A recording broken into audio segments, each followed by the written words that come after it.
Profesor, ¿cómo usted define la artesanía? ¿Y cómo la define? Sí, o sea, hay muchas formas de definirla, pero ¿cómo usted, el artesano que se envuelve en el trabajo, en el quehacer cotidiano, que hace una obra con sus manos, con la idea de venderla? Porque uno siempre, por ejemplo, en el caso de nosotros, que nosotros ahora estamos en la etapa de hacer muchas cosas para venderlas rápido, para conseguir dinero, para seguir creciendo. Sí. O sea, el artesano que ejecuta, que se envuelve tanto en su trabajo, ¿cómo usted definiría eso? Bueno, una manera de producir mercancía para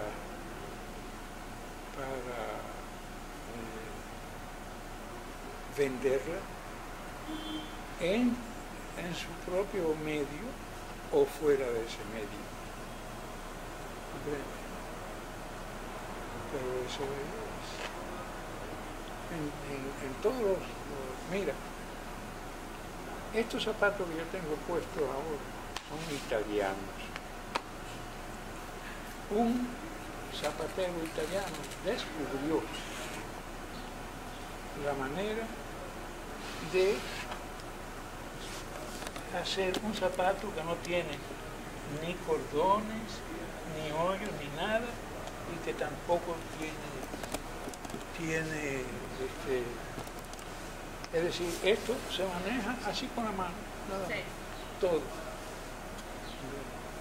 Y eso convirtió a Italia en el país que produce más zapatos en el mundo.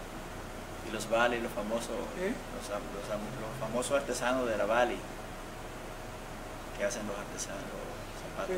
Pero lo que sucede es que la obra de ese artesano, ¿comprende?, ha transformado a Italia, que lo ha convertido en un país exportador de zapatos. La artesanía es producto de siempre, en todos los casos, sí, de pequeños burgueses. ¿Comprende? De pequeños burgueses que animan mucho la economía de su país y proporcionan sobre todo trabajo. La artesanía juega un papel en la economía y en la sociedad, un papel muy importante, enormemente importante, porque es la que representa a la baja pequeña burguesía. La baja pequeña burguesía, si no tiene de qué vivir, se convierte en... Bueno, aquí nosotros lo podemos ver, esos muchachos muertos de hambre de los barrios, el barrio tal, el barrio tal, el barrio tal, eso es porque no les han enseñado ningún oficio propio de la pequeña burguesía. ¿Comprende? Y entonces van creciendo y se convierten en los pobres, en alcohólicos, en delincuentes, en esto y en lo otro. La pequeña burguesía juega un papel de gran importancia, de suma importancia en cualquiera de los países nuestros. Se ha tomado a los empresarios de actividades productivas de alta categoría, nada más. Entonces, no se ha tomado en cuenta, no se ha formado la pequeña burguesía. Y el camino para la pequeña burguesía para formar la pequeña burguesía es la artesanía. Es la artesanía. Y entonces el artesano, cuando ya domina su actividad, Sí. no se convierte en una potencia. Hay gente, aquí hay gente, pero el número que debe andar por los 1000 por lo menos, ¿verdad?, que están viviendo de eso. La pequeña artesanía dominicana lo que quiere es cosas que se vendan inmediatamente, que se puedan vender inmediatamente. Y los cuadros de los pintores haitianos no tienen ese mercado. Hay muchos, pero no hay compradores para ellos. No tienen ese mercado. Es más, los rechazan por ser haitianos.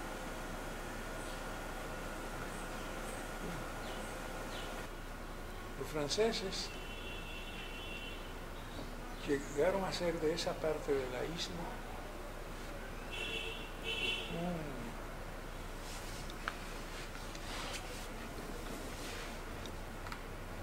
un poder económico y comercial extraordinario.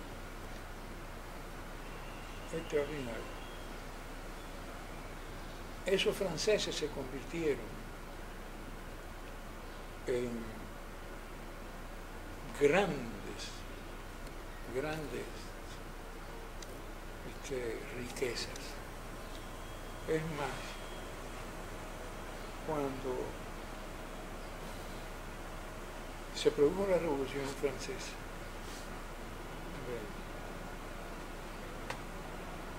ya Haití todavía no se llamaba Haití, no tenía ese nombre. Ya tenía 600 ingenios produciendo azúcar y una flota de barcos franceses, una flota entera, que durante todo el año navegaba para acá a recoger azúcar y para allá para llevarla a Francia, y Francia vendía ese azúcar en Europa. Y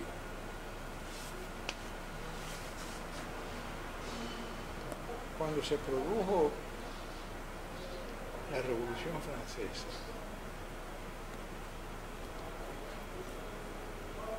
se levantaron los esclavos. Y el jefe de ese levantamiento fue un esclavo que tenía un nombre inglés, Bookman, de manera que debe haber venido del territorio inglés de África. Se levantaron los esclavos y fue una cosa tremenda, espantosa, porque lo destruyeron todo.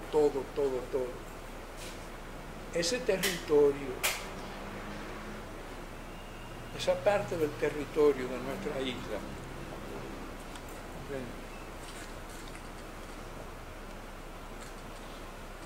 estaba llena de mansiones, pero verdaderas mansiones, poderosas, hermosas, lujosas, ¿verdad? Cada dueño de ingenio, tenía una mansión. Y llegaron a ser una ciudad de mansiones de esa que fue Cap-Haïtien, es decir, Cap-Haïtien. Sí. Y llegó la revolución de los esclavos. Los esclavos lo destruyeron todo. Destruyeron mansiones de los dueños de ingenio, destruyeron los ingenios, destruyeron los caminos, comprende, todo, bueno, a tal extremo llegaron que Haití pasó a vivir en estado de miseria, y quien usó la experiencia necesaria para producir azúcar fue Cuba. Cuba se convirtió en un país de gente excesivamente rica, de ciudades de maravilla, comprende, y Haití pasó a ser el país miserable, de miseria, porque los franceses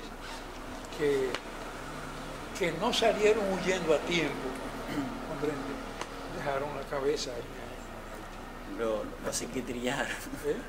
Le mocharon el cocote. Tremendo eso, comprende. Tremendo. Y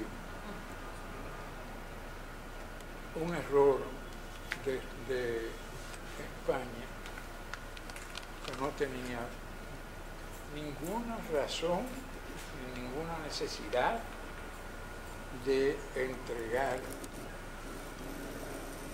una parte de la isla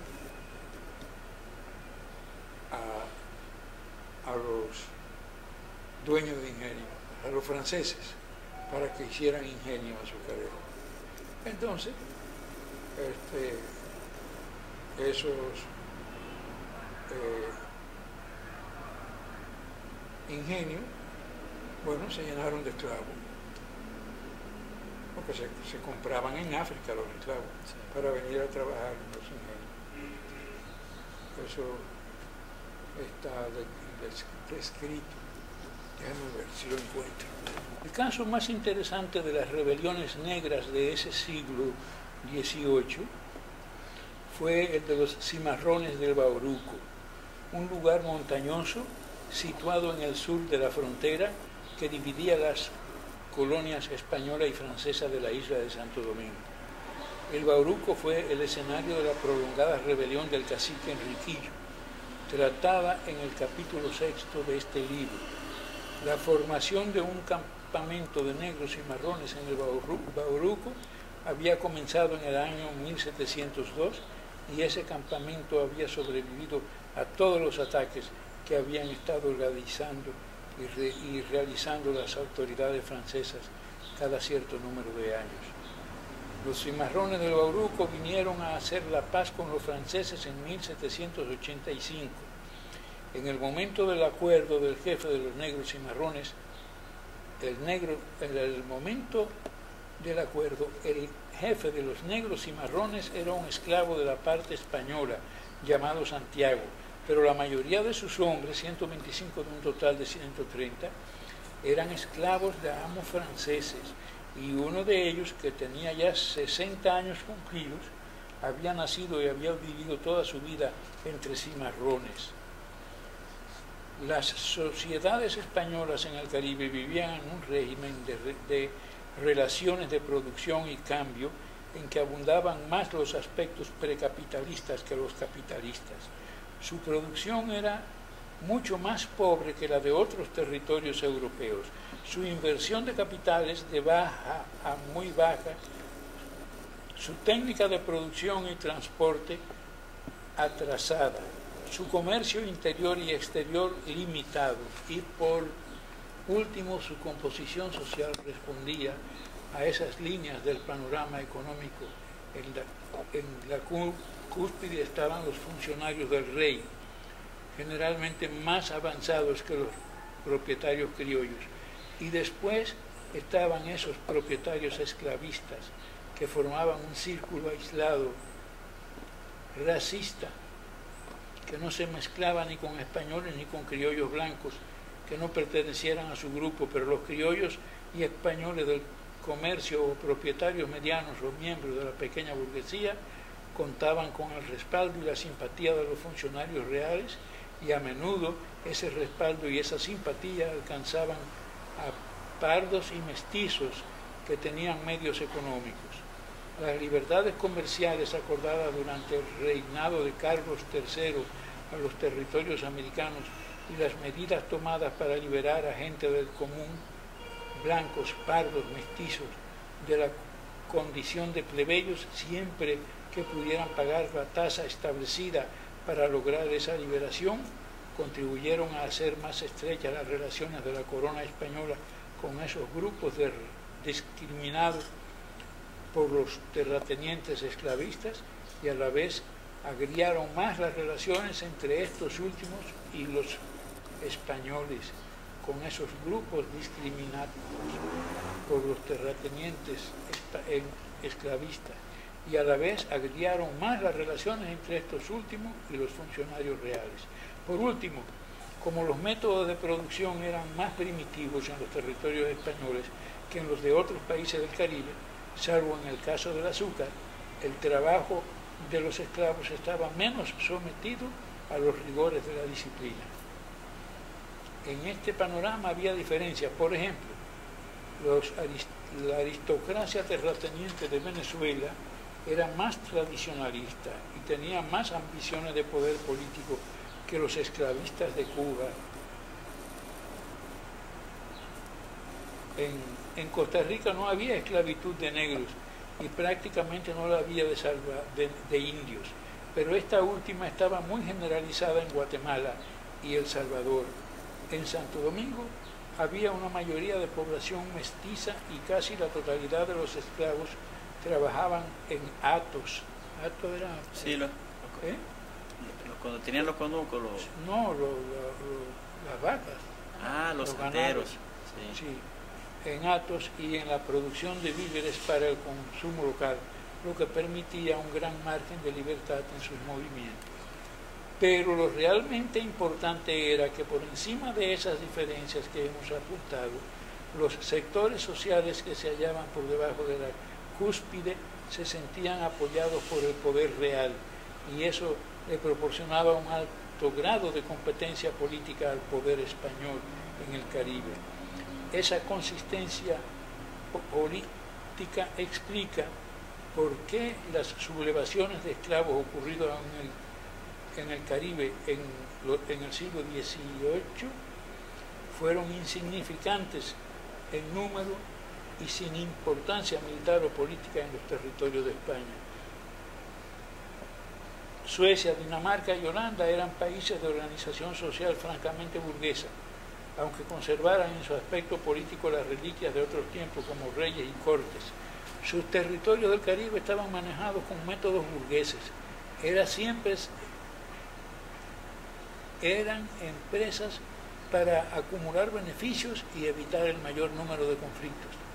Las rebeliones de esclavos en sus territorios fueron pocas, aunque la de Saint John, posesión danesa de 1733, tuvo verdadera gravedad. Los tres países aprendieron temprano a resolver los problemas de los colonos y sus esclavos al extremo que Dinamarca, adelantándose a todos los demás poderes europeos, estableció en 1792 que la esclavitud quedaba abolida en sus dominios en el plazo de 10 años, y también en el segundo lugar en cuanto al número de esclavos que trabajaban en sus posesiones, y esos esclavos eran tratados con un régimen de disciplina tan estricto que fue en las posesiones inglesas donde hubo más sublevaciones negras en el siglo XVIII. Ahora bien, el orden social en las colonias inglesas del Caribe era lo suficientemente flexible para que todos los blancos fueran grandes, medianos o pequeños propietarios, artesanos o funcionarios del rey, se sintieran solidarios y parte de un solo bloque. A eso contribuía la existencia de las asambleas de cada territorio, que les proporcionaba a todos los blancos la ilusión de una libertad política. A su vez, la gente de color, fueran negros, esclavos o libres, fueran mulatos, propietarios o artesanos, ¿tú lo ves ahí? Sí. Artesanos, formaban un bloque diferente, En las dependencias británicas no había pues pirámide política, con una minoría en la cúspide y varios estratos cada vez más amplios por debajo de ella. Esa pirámide existía solo en el aspecto económico, pero estaba muy bien disimulada en el aspecto político. Políticamente había un cubo blanco sobre uno negro, y los que formaban el cubo blanco, funcionarios reales, propietarios, comerciantes, pequeños burgueses, artesanos, todos ellos blancos, se las arreglaban para mantener dividido al cubo negro, de manera que cuando había rebeliones de esclavos, hallaban siempre grupos negros a los que mandaban a combatir a los sublevados. Hasta los cimarrones que estuvieron luchando contra los ingleses de 1655 a 1740 fueron usados después para aplastar levantamientos de esclavos. La situación más completa era la de los territorios franceses. Se parecía a la española, pero solo superficialmente. En las posesiones de Francia los blancos estaban divididos como en las de España. Había los grandes blancos y los blancos pequeños, esto es, los grandes propietarios y comerciantes y los propietarios y comerciantes medianos y pequeños. Y los que pertenecían a los dos últimos sectores odiaban a muerte a los grandes blancos, debido a que estos habían ido obteniendo del favor del rey numerosos privilegios sociales que se les negaron a los petit blancs, es decir, pequeños blancos. Pero a diferencia de lo que ocurría en las dependencias españolas, los grandes blancos de los territorios franceses eran miembros de una burguesía colonial avanzadísima, aunque muchos de ellos fueran al mismo tiempo aristócratas. En Haití, en Guadalupe, en Martinica, los grandes propietarios disponían de abundantes capitales de inversión que obtenían en Francia y disponían también de créditos altos que les proporcionaban los comerciantes de Brest, Burdeos y Nantes como anticipo de las zafras y las cosechas.